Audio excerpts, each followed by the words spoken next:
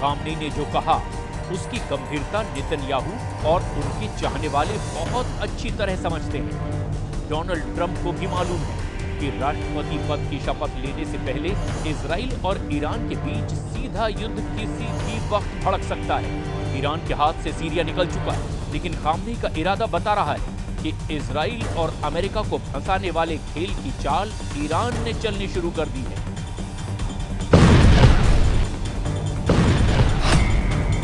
Iran के सर्वोच्च नेता अली खामनेई के जनरल हुसैन सलामी कह चुके हैं कि इजराइल को सीरिया में दफन कर देंगे।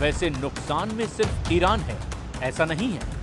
गाजा में हजारों बम गिराए जाने और हजारों जान जाने के बाद भी नेतन्याहू अपने युद्ध में पूरी तरह नाकाम साबित हो रहे हैं।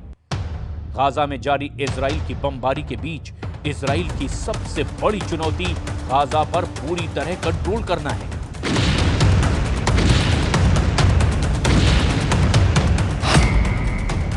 जिसमें नेतन्याहू और उनकी सेना 100% फेल साबित हुई है, क्योंकि हमास अब भी गाजा में एक्टिव है। गाजा में हमास के हमले लगातार जारी हैं। ये बात टाइम्स ऑफ इजराइल की इस रिपोर्ट में छपी है और ऐसे हमलों में इजराइल अपने सैनिकों को भी खो रहा है। नेतन्याहू के लिए दूसरी बड़ी चुनौती वहां मौजूद इजरायली बंधकों की रिहाई है, जो अब भी हमास के कब्जे में है।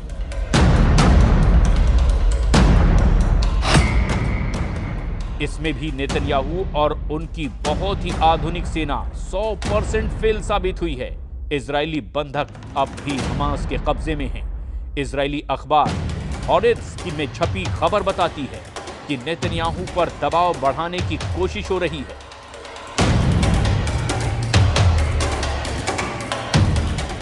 बंधकों को छुड़ाने के लिए नेतन्याहू और उनकी फौज शुरू में काफी एक्टिव दिखी, लेकिन अब ऐसी खामोशी छा गई है कि सब नेतन्याहू के युद्ध वाले एजेंडे पर सवाल उठने लगे हैं। गाजा में 450 दिनों की बमबारी ताजा रिपोर्ट बहुत खतरनाक है और आंकड़े ऐसे हैं जिस पर अमेरिका से लेकर यूरोप तक सवाल उठाने से बच रहे हैं। गाजा पर इजराइल की बमबारी में अब तक 46,000 से ज्यादा फिलिस्तीनी नागरिकों की मौत हो चुकी है। इनमें करीब 20,000 बच्चे थे। वहीं हमास के कब्जे में करीब 100 बंधक हैं और उनको छुड़ाने के लिए इजराइल में लगातार सीज फायर की मांग की जा रही है।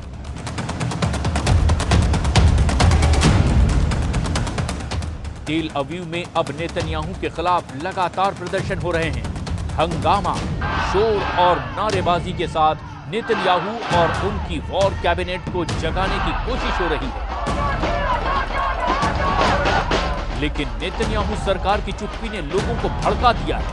तेल अवीव में जुटे ये वो लोग हैं जिनमें ज्यादातर बंधकों के रिश्तेदार हैं। इजराइल अब गाजा में क्या चाहता है, इस बात को लेकर नेतन्याहू की पॉलिसी काफी भ्रम की स्थिति में नजर आती है, क्योंकि जो युद्ध उसने हमास को खत्म करने के लिए शुरू किया था वो अब भी एक्टिव है और इजराइल की फोर्स अब भी गाजा में ज्यादातर इलाकों में सीना चौड़ा करके पेट्रोलिंग नहीं कर सकती।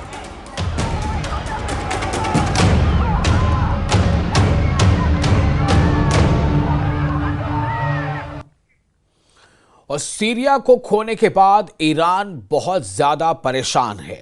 सीरिया फ्रंट पर पुतिन से भी ईरान को मायूसी मिली है। ऐसे में अब खामनेई ने इजराइल को हराने के लिए नया प्लान बनाया है। जब से खामनेई का सीक्रेट मैसेज चीन में शी जिनपिंग के पास पहुंचा है, युद्ध को लेकर तेहरान में एक नई उम्मीद बंधी है।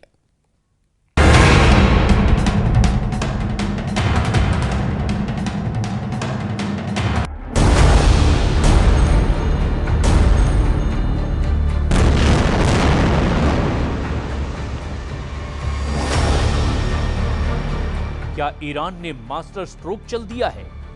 क्या ईरान ने इजराइल को बड़े युद्ध में फंसा दिया है?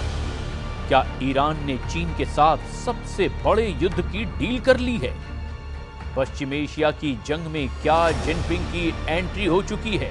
क्योंकि ईरान की तरफ से ऐसा इशारा किया जा रहा है। ईरान जानता है कि नेतन्याहू की असली ताकत अमेरिका है और जब तक अमेरिका के मुकाबले में बड़ी ताकत को नहीं लाया जाएगा, तब तक इजराइल को हराना आसान नहीं। वहीं इसमें भी कोई शक नहीं कि ट्रंप की व्हाइट हाउस में वापसी से इजराइल और मजबूत होगा, इसकी पूरी गारंटी है। ऐसे में पश्चिम एशिया में इजराइल और अमेरिका पर लगाम लगाने के लिए ईरान ने प्लान बी पर काम करना शुरू कर दिया है और इस प्लान बी का मतलब है शी जिनपिंग। ईरान ने कहा है कि चीन के पूरे पश्चिम एशिया में सबसे बेहतर रिश्ते हैं और चीन का दखल दुनिया के कई इलाकों में शांति ला सकता है।